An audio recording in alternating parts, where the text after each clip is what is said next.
Il était une fois un fantôme nommé Étienne. Il habitait une vieille maison abandonnée depuis des années.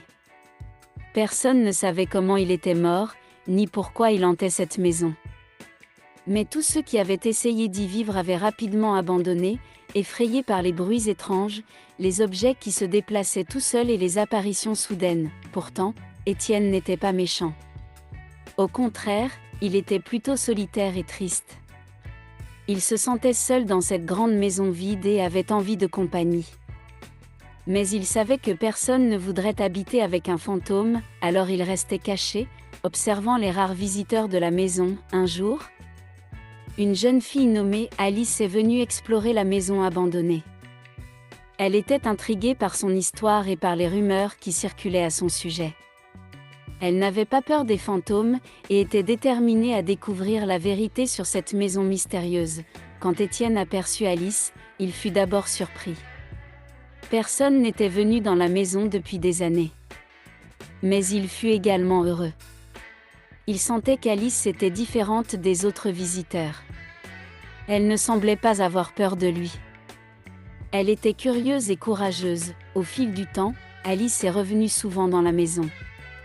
Étienne s'est peu à peu rapproché d'elle.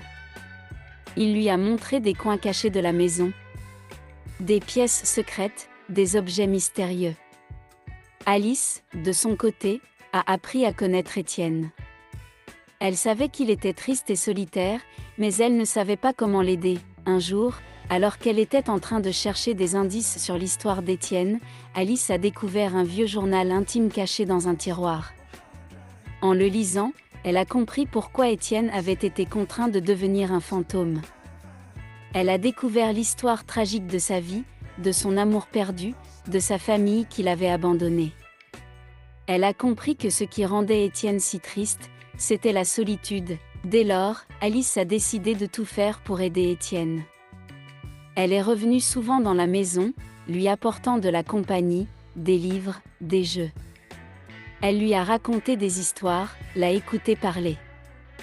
Elle a cherché des moyens pour qu'Étienne puisse trouver la paix. Au fil des mois, Étienne a commencé à se sentir mieux. Il avait enfin trouvé quelqu'un qu'il aimait, qui le comprenait. Il avait retrouvé une raison de vivre, même s'il était mort.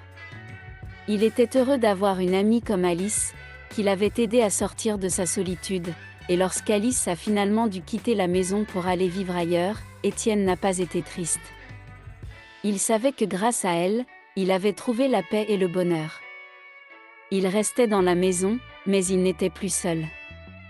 Il avait l'espoir qu'un jour, quelqu'un d'autre viendra.